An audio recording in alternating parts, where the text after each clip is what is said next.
నారా లోకేష్ తన మంత్రి పదవికి రాజీనామా చేయాలి. అలాగే మెగా డిఎస్సిలో జరిగినటువంటి లీకేజీ అవినీతి వ్యవహారం పైన సిబిఐతో విచారణ జరిపించాలి అంటూ వైఎస్ఆర్ కాంగ్రెస్ పార్టీ నాయకులు డిమాండ్ చేస్తున్న పరిస్థితి. ఈ రోజున నారా లోకేష్ చేతగానితనం, మరోవైపున కూటమి ప్రభుత్వం వైఫల్యంతో నిరుద్యోగుల జీవితాలతో ఆడుకుంటున్నారు అని చెప్పేసి పెద్ద ఎత్తున విమర్శలు గుప్పిస్తున్నటువంటి పరిస్థితులు ఆంధ్రప్రదేశ్ రాజకీయాల్లో హాట్ టాపిక్ గా మారినాయి. నిజంగా వైసీపీ చేస్తున్నటువంటి ఆరోపణలో వాస్తవం ఎంత? ఇవే అంశాలు మనతో విశ్లేషించేందుకు ప్రముఖ రాజకీయ విశ్లేషకులు అడ్స్మల్ శ్రీనివాసరావు గారు ఉన్నారు. సార్ నమస్తే. నమస్కారం సార్, నారా లోకేష్ శాతగానితనం ఈ రోజున ఈ డిఎస్సి లీకేజ్ కారణమైంది. ఇందులో పెద్ద ఎత్తున అవినీతి జరిగింది కాబట్టి ఆయన వెంటనే మంత్రి పదవికి రాజీనామా చేయాలి. ఆ లీకేజీ అవినీతి వ్యవహారం పైన సిబిఐతో విచారణ జరిపించాలి అనే వైసీపీ ఆరోపణ. ఎలా చూడదు? పచ్చబద్దాలండి. నేను సింపుల్ గా చెప్పాలంటే వాళ్ళు చేతగాకి ఆడలాగా మంగళవారం అన్నట్టు వాళ్ళకి ఏం చేసాడో అవి అబాస్ పాలైపోతుంది కదా. ఎందుకంటే ప్రవీణ్ ప్రకాష్ నాలను పెట్టుకుని విద్యాశాఖని ఎంత భ్రష్టు పట్టించాడో చూసాం. ఇవాళ గవర్నమెంట్ స్కూల్స్ అనేటువంటి పతాక శీర్షికలు వచ్చినాయి. అచీవ్మెంట్, అది లైఫ్ టైం అచీవ్మెంట్ లాంటిది. లోకేష్ గారు సాధించింది మామూలు విజయం కాదు అది. మీకు విషయం తెలుసా? మీకు ఇక్కడ పామర్ కాన్స్టిట్యున్సీలో పమిడి ముక్కలని ఒక ఉంది. ఆ పక్కన మండలంలో ఒక జగన్నాథపురం ఏదో ఒక ఊరు ఉంది. ఇక్కడ ప్రాథమిక పాఠశాలలో ఒక ఆయన వెళ్ళి నాకు ఫోన్ చేసి చెప్పాడు. ఆయన స్వీయ అనుభవం. ఆయన వెళ్ళి ఆ టీచర్ గారు చెప్తుందంతా వింటున్నాడు. లెక్కల మాస్టర్ పంతులు గారు. ఈయన జాగ్రత్తగా వింటుంటే చాలా అద్భుతంగా బోధిస్తున్నాడు ఆయన. ఈయన పరవశించిపోయి తర్వాత క్లాస్ అయిన తర్వాత ఆయన ప్రశంసించి చాలా అద్భుతంగా చెప్పారండి. ఇలా అంటే వాళ్ళు కూడా ఒక రకమైన పాజిటివ్ బజ్ క్రియేట్ అయ్యి ఉంది గవర్నమెంట్ మీద. టీచర్స్ కమ్యూనిటీలో వాళ్ళంతా కూడా శ్రద్ధగా పనిచేస్తున్న వాళ్ళకి ఎంకరేజ్మెంట్ ఉంది. వాళ్ళు చేసిన పనిని మెచ్చుకుంటే ఎవరికైనా కానీ సంతృప్తి ఉంటుంది. ఇప్పుడు చేతనగా పనిచేస్తారు ఎవరైనా, అది వృత్తి, దాన్ని గౌరవంగా పవిత్రంగా భావిస్తారు. అందులో శభాష్ అండి, మీరు బాగా చెప్తున్నారు, మీ వల్ల పిల్లలు బాగుపడుతున్నారు, బాగా చదువుకుని పాస్ అవుతున్నారంటే వాళ్ళకి తృప్తి ఉంటుంది. వాళ్ళు ఎంత చేసినా కానీ బాత్రూమ్ గడికి ఫోటోలు తీసి పెట్టంటే దరిద్రం పట్టుకుంటుంది. అయితే పిల్లల ముందు వాళ్ళు అవమానిస్తే పోలీసులు తీసుకెళ్లి వాళ్ళ ఆత్మగౌరవం దెబ్బతిని వాళ్ళు ఒక చిరాకు ఏర్పడిపోద్ది, ఆసక్తి పోద్ది. అలా కాకుండా వీళ్ళు ఇచ్చిన ప్రోత్సాహకాలు వాళ్ళు ఎంకరేజ్ చేయటం విధానాలు చూసిన తర్వాత వాళ్ళలో కూడా డెడికేషన్ పెరిగింది. డిఎస్సీలు 2 డిఎస్సీలు వేశారు. మళ్ళీ రేపు మళ్ళీ కూడా వేస్తారు. తెలుగుదేశం పార్టీ వచ్చిన తర్వాత వీళ్ళు ఎలాగా వాడు ఒకటి కూడా లేదు కదా జగన్మోహన్ రెడ్డి. ఏపీఎస్సి పరీక్ష ఫలితాలు, వాటిలో వచ్చిన పోస్టులు, అవి ఏం చేశాడు? అది 10 కేసులు పెడితే సీతారామయ్య దండ జైలు పోయించాడు. భవానీ ఐలాండ్లో కూర్చుని పేపర్లు తెద్దడం దరిద్రం. ఇలాంటి పనికమ్మాలని బుక్కు పనులు చేసిన మీరు పేరు నాని అని ఇంకో నాని అని ఎవడైనా సరే నోరు ముఖం పగలగొట్టాలి మాట్లాడుతుంటే అది ఇంకా ఊరికే ప్రచారం చేయటువంటి nonsense, news sense. Lokesh రాజేమో అజెండా ఎవడో చెక్కేలా కొంచెం గుట్లు ఉన్నాయో లేదో చూసుకోకుండా సిగ్గుండా మీకు మాట్లాడడానికి. మా వాళ్ళు 90% ఉన్నారు, మా వాళ్ళనే చేర్చుకున్నాం అని చెప్పేసి ఈ ప్రభుత్వం మానవతా దృష్టితో దయాదాక్షిణ్యాలు కలిగి ఉంది కాబట్టి మీలాంటి చీడ పురుగులు 30% 40% ఉంటే మిగతా 60% పాడవకూడదు, దెబ్బైపోకూడదు, కష్టపడి చదువుకుని పరీక్షలు రాసి ఉత్తీర్ణులై ఆ జాబ్ కొట్టిన వాళ్ళు పాడైపోకూడదని దాన్ని ఉదాసీనంగా కొంచెం స్లోగా వదిలితే కోర్టు మొట్టిగా లేసి దాన్ని రద్దు చేసింది. ఈ ప్రభుత్వం మంచి చేసినా మీకు మేము బెనిఫిట్ అవుతుంది. అంటే చాలా మంది ఒక 50% మంది మంచి వాళ్ళు ఉన్నప్పుడు ఈ 50% మంది చెడిపోయిన వాళ్ళ వల్ల వాళ్ళు పాడైపోకూడదని వాళ్ళ కోసం ఆలోచించి ప్రభుత్వం. కానీ వ్యవస్థ న్యాయస్థానం అలా ఒప్పుకోలే. కేసు కట్టమని ఎందుకు వదిలేసారని అడిగింది. వీళ్ళందరూ అక్షతలు తలంటేసింది ఇలా అధికారులు అందరికీ. అంటే మీలాగే వీళ్ళు దొంగలు అనుకుంటున్నారా? విద్యార్థులు చదువుకుని వాళ్ళు కష్టపడి పరీక్ష రాస్తే దాంట్లో కూడా మీ మనుషులు చెప్పించేసి ఏపీఎస్సీలో అసలు ఈ చరిత్ర మీరు ఎప్పటి నుంచో ఉంది. తెలుగుదేశం ప్రభుత్వం అంటేనే పారదర్శకత.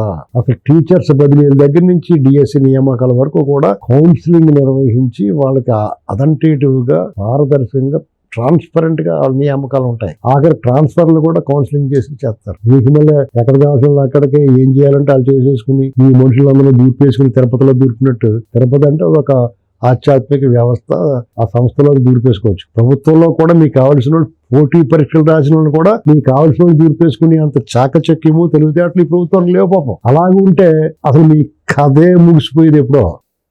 ఎందుకంటే పార్టీ ఆవిర్భవించిన తర్వాత 82 నుంచి ఇవాళ 2026 అంటే 44 సంవత్సరాల్లో 83 నుంచి 89, 94 నుంచి 90, 2004, 2014 నుంచి 2019, మళ్ళీ 2024 నుంచి అంటే ఈ 44 సంవత్సరాల్లో మీ కాంగ్రెస్ పార్టీ కానీ వైసీపీ పార్టీ కానీ ఉన్నదే 15, 20 సంవత్సరాలు ఉన్నారు మీరు. 20 సంవత్సరాలు అంటే 89, 94 ఒక 5 సంవత్సరాలు, 2004 నుంచి 2014 10 సంవత్సరాలు, 15 జగన్మోహన్ రెడ్డి ఒక 5 సంవత్సరాలు, 20 సంవత్సరాలు అధికారంలో ఉన్నారు. అంటే 44 ఏళ్ళలో 20 సంవత్సరాలు మీరు ఉంటే దాదాపు 24-25 ఏళ్ళు వీళ్ళు అధికారంలో ఉంటే మీ ఆచూకీ ఆనవాళ్ళు లేకుండా చేసేద్దరు. వీళ్ళ మనుషులు మొత్తం పెట్టేసుకుంటారు. అలా చేయలేదనే మేము బాధపడుతూ ఉంటాం. ఎందుకంటే మీ పక్కన మీ ప్రత్యర్థులు దొంగల్ని, గోండాల్ని, దుర్మార్గుల్ని, కొత్త అక్షముఖరాన్ని, పరమ భూముల్ని దూర్పేశారు అందులోకి. వాళ్ళందరూ కూడా అతని కోసం కుక్కల్లా విశ్వాసంగా పనిచేస్తున్నారు. ఈ ప్రభుత్వం ఎంత మేలు చేసినా గానీ పనులు ఆలస్యం చేస్తున్నారో, రెవెన్యూలో ఇబ్బంది పెట్టేస్తున్నారు. అన్ని డిపార్ట్మెంట్లోనూ ఆ పురుగులు దూరేసున్నాయి. కానీ అయినా సరే వీళ్ళు ఎప్పుడు కూడా అలాంటి తప్పుడు పనులు చేయరు. తన విధానాన్ని మార్చుకోరు కాబట్టి 4 సార్లు ముఖ్యమంత్రి అయ్యాడు ఆయన. మీరు ఎవరైనా సరే ఒకసారి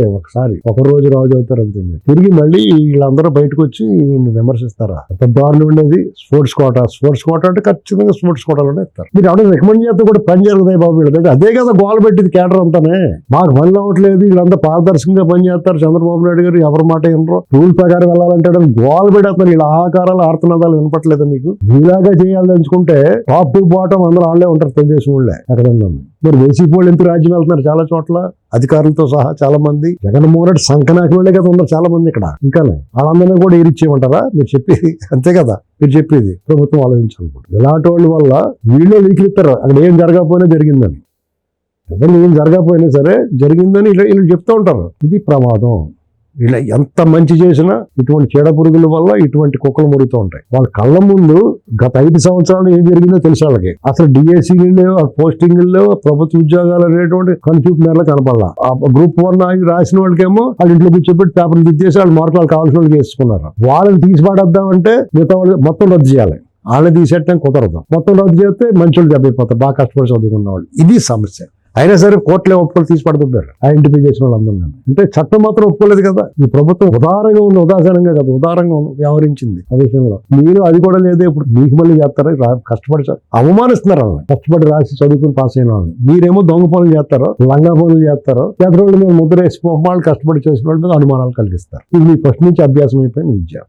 దీనికి అడ్డుకట్టేయాలంటే ఈ చిట్లు పోవాలంతే, వేరే మార్గం లేదు. అయ్యా బాబు నేను చెప్తే వినండి ఎవడన్నాయి. ఈ వాళ్ళ రోజులు ఎలా ఉన్నాయంటే మీకు చాలా చిన్న ఎగ్జాంపుల్ చెప్తా. 2003 పుష్కరాలప్పుడు రాజమండ్రి, కొవ్వూరు నుంచి రాజమండ్రికి వెళ్ళి గొట్ట రోడ్డు ఉంటుంది. అక్కడ పోలీసులు అందంగా బ్యారికేడ్లు కట్టి అక్కడ కొన్ని పనులు జరుగుతున్నాయి. రోడ్డు డైవర్షన్ తీసుకుని ఇలా ఊళ్ళోకి వెళ్ళి తిరిగి మళ్ళీ అక్కడ పైకి ఎక్కండి అంటే బ్యారికేడ్లు పెట్టారు. అక్కడ ఆగి వెహికల్స్ ఆగిన వాళ్ళు ఇలాగ ఎందుకు వెళ్ళాలి, మేము ఇలాగ వెళ్ళిపోతాం, అక్కడి నుంచి మేము వెళ్ళాలి, మేము ఇలాగ వెళ్ళాం అని చెప్తున్నారు. నేను బండి మీద ఉన్నాను అప్పుడు. కార్లో దిగి ఏంటంటే జరుగుతుంది, ట్రాఫిక్ ఆగిపోతుంది అక్కడ. ఇలా వెళ్ళమంటే బ్యారికేడ్లు ఉన్నాయి, పోలీసులు చెప్పినా కానీ ఇలాగ మాకు గొడవ చేస్తున్నారని అన్నారు. పోలీసు ఆయన పక్కకి ఆకేసి నువ్వు ఇలాగ అయ్యా బాబుని బతిమాలితే వాడు వెళ్ళడం ఎన్ని కేకలెట్టేసి లాఠీ ఇచ్చి కొట్టేయను అన్నాను. వెళ్ళి కార్లో కూర్చున్నాయి అన్నట్టు. 2 నిమిషాలు ఆగి పోలీసు అదే పని చేయండి, నోరు మూసుకుని పోయారు అందరూ. అక్కడ పని జరుగుతుంది.